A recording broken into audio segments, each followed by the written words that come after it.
আসসালামু আলাইকুম। This is engineer Ibrahim Khalil Riyad. আজকে আমি আপনাদের সামনে নিয়ে এসেছি আমার করা আরেকটি এক্সক্লুসিভ রেসিডেন্সিয়াল বিল্ডিং প্রজেক্ট, যেখানে মডার্ন আর্কিটেকচার, স্মার্ট প্ল্যানিং এবং প্র্যাকটিক্যাল ইঞ্জিনিয়ারিং এই তিনটি বিষয়কে একসাথে কম্বাইন করার চেষ্টা করা হয়েছে। এই প্রজেক্টটির সবচেয়ে ইউনিক বিষয় হচ্ছে প্লটটির নর্থ এবং সাউথ দুদিকে দুটি রোড কানেক্টেড, যার কারণে প্রজেক্ট প্ল্যানিং এর সময় আমরা ন্যাচারাল লাইট, ভেন্টিলেশন, অ্যাক্সেসিবিলিটি এবং সার্কুলেশন এফিসিয়েন্সিকে সর্বোচ্চ প্রায়োরিটি দিয়েছি। প্রথমে যদি গ্রাউন্ড ফ্লোরের প্ল্যানিং দেখি, এখানে ভেহিকল মুভমেন্ট এবং অ্যান্টি সার্কুলেশন অত্যন্ত কেয়ারফুলি প্ল্যান করা হয়েছে। এই প্রজেক্টের নর্থ এবং সাউথ দুই সাইডে রোড কানেক্টেড থাকার কারণে প্রজেক্টের ডুয়েল অ্যাক্সেসিবিলিটি ক্রিয়েট করা হয়েছে, যার কারণে ট্রাফিক ফ্লো এবং বিল্ডিং এর ইউজিবিলিটি অনেক ইমপ্রুভ হয়েছে। This is the 3D model of the structure. I did this by using a SketchUp software. You guys can use 3ds Max as well. And this is the south side view of the model. বেসমেন্টের ড্রাইভওয়েটা প্রথমে আমি ground floor থেকে চিন্তা করছি, পরে আমাদের clear হাইটটা বেশি হওয়াতে পরে বেসমেন্টের ড্রাইভওয়েটা পরে আমরা রোড লেভেল থেকে আমি কনসিডার করছি, যেটা আপনারা পরে প্ল্যানে দেখতে পাবেন। Now you can see some Lumion render images of this project.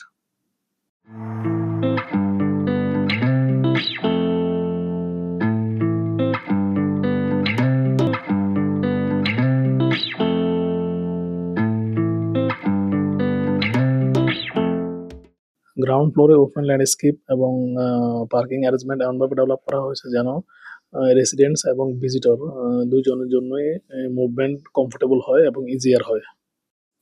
দেন আমরা আসি আমাদের বেসমেন্টে। বেসমেন্টটা সম্পূর্ণ আমরা পার্কিং হিসেবে ইউজ করছি। এখানে ভেহিকল মুভমেন্ট, ভেহিকলের turning radius, driver with, parking arrangement standard maintain করে করা হয়েছে যাতে ডেইলি অপারেশন খুবই স্মুথ হয়। এখন যদি আমরা রুম লেআউট সম্পর্কে একটু বলি, সেটা হচ্ছে আমরা এই রুমটা ঢোকার পরেই হাতের বাম পাশে থাকতেছে আমাদের একটা লিভিং রুম। এরপরে থাকবে আমাদের একটা কমন টয়লেট, যেখানে ওয়েট জোন এবং ড্রাই জোন সম্পূর্ণ সেপারেট করা হয়েছে।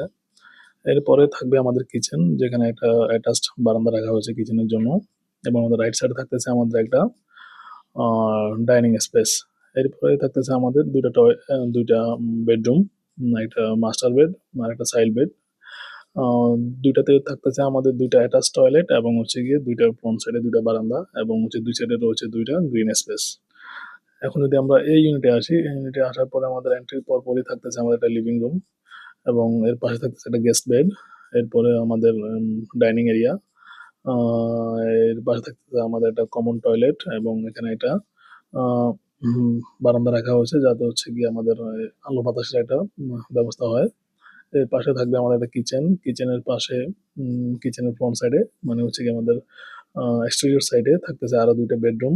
এখানেও আমাদের অ্যাটাচ টয়লেট এবং হচ্ছে গিয়ে ফ্রন্ট সাইডে আমাদের বারান্দা এবং গ্রিন স্পেস পর্যাপ্ত রাখা হয়েছে। এরপরে আমরা যদি এই ইউনিটে আসি, তাহলে এখানে ঢোকার পরে আমাদের থাকতেছে একটা ড্রয়িং রুম, দেন দেন হচ্ছে আমাদের ডাইনিং।